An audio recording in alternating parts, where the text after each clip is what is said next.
Hi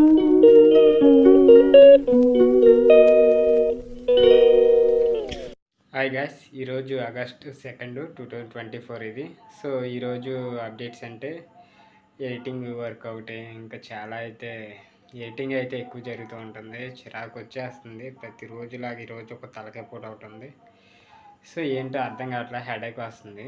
so పొద్దునుంచి ఏమీ జరగల, ఫుల్ కాన్సన్ట్రేట్ మొత్తం ఎడిటింగ్ మీద ఫోకస్ పెట్టా. సో వీడియోని ఎవరైతే కొత్త వారు చూస్తున్నారో, డైలీ బ్లాగ్స్ అండ్ మన అప్డేట్స్ కోసం, డైలీ లైఫ్ స్టోరీ కోసం మన ఛానల్ తప్పకుండా అయితే సబ్స్క్రైబ్ చేసుకోండి. సో మార్నింగ్ అయితే ఒక మూవీ చూశాను. మూవీ అయితే చాలా బాగుంది. మూవీ పేరు వచ్చి the good dinosaur. So parents ముందు కూర్చొని చూడవలసిన మూవీ అది. డిస్నీ ప్లస్ హాట్‌స్టార్‌లో ఉంది. యానిమేషన్ కిడ్స్ సంబంధించిన స్టోరీ నేరేషన్ అంతా బాగుంటుంది. మీకు బాగా నచ్చిద్ది. పిల్లలైతే తప్పకుండా చూడాలి. పేరెంట్స్ చూసినా పర్లేదు, చాలా బాగుంది.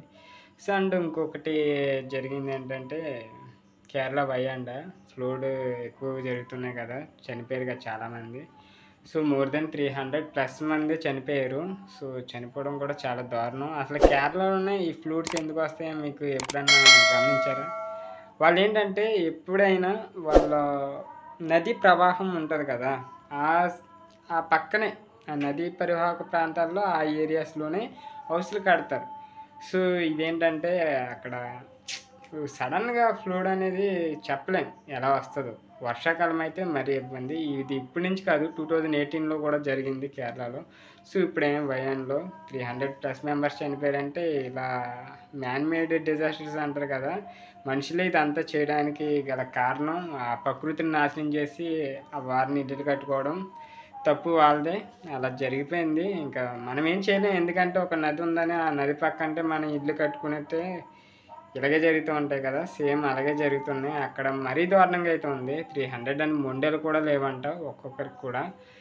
చాలామంది కొట్టుకెళ్ళిపోతూ ఉంటాయి. గేదెలేంటి, జంతువులు, ఈ కోళ్ళు, మొత్తం మేకలు, ఇవన్నీ కొట్టుకుపోతాయి. వాటితో పాటు మనుషులు కూడా సేమ్ యాజ్ ఇట్ ఈస్గా అయ్యి ప్రాణులే, మనుషులు ప్రాణులే. కాకపోతే ఇది మ్యాన్ మేడ్ డిజాస్టర్స్ అని చెప్పొచ్చు ఖచ్చితంగా. అయితే ఇది ఎవరిదే తప్పు కాదు, హ్యూమన్ ఎర్రర్స్ అంటారు కదా.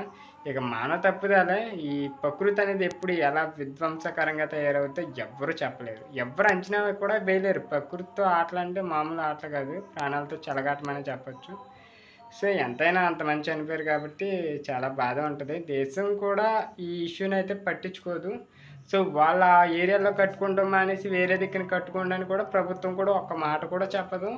పర్మిషన్ అంటే ఏముండవు, ఆటోమేటిక్గా అలా జరుగుతూనే ఉంటాయి. సో గవర్నమెంట్ ఇంతమంది చనిపోతున్నా కానీ రియాక్ట్ అవ్వదంటే కారణం అంతే, చెప్పలేం.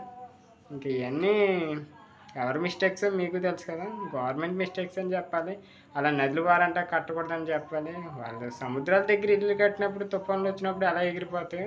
ఇలాగ కేరళలో కూడా వరదలు అనేవి కామన్గా వస్తూ ఉంటాయి. ప్రతి ఏటా వస్తూ ఉంటాయి. మీకు ఇప్పుడనే కాదు, మీరు గమనించవచ్చు, ప్రతి ఏటా అటునుంచే వస్తాయి. ఏమైనా తుఫాన్లు కావచ్చు, హరికేన్లు కావచ్చు, ఏమైనా ఉంటాయి. సో అలాగే చనిపోయారు. వాళ్ళ కోసం అయితే 2 minutes అయితే మౌనం పాటిద్దాం. ఓకే, ఇక అది ఒక బ్లాక్ డే అనే చెప్పాలి. నిజంగా అంతమంది చనిపోయారంటే చాలా సాడ్ న్యూస్. ఇండియా మొత్తం ఇలా కేరళ అనే ప్రాంతంలో ఇంతమంది చనిపోయారంటే చాలా బాధాకరమైన విషయమే. సో ఎంతైనా చనిపోయిన వాళ్ళందరికీ ఆత్మ శాంతించాలని అయితే కోరుకుందాం. ఓకే, రేపు అప్డేట్స్లో తెలుసుకుందాం. రేపు బయటికి వెళ్ళే పని ఉంది. సో రేపు ఏం జరగబోతుందో రేపు తెలుసుకుందాం. సో వీడియో నచ్చితే తప్పకుండా లైక్ చేయండి. ఇలాంటి నా డైలీ లైఫ్ వ్లాగ్స్ కోసం తప్పకుండా మన ఛానల్ సబ్స్క్రైబ్ చేయండి అబ్బా.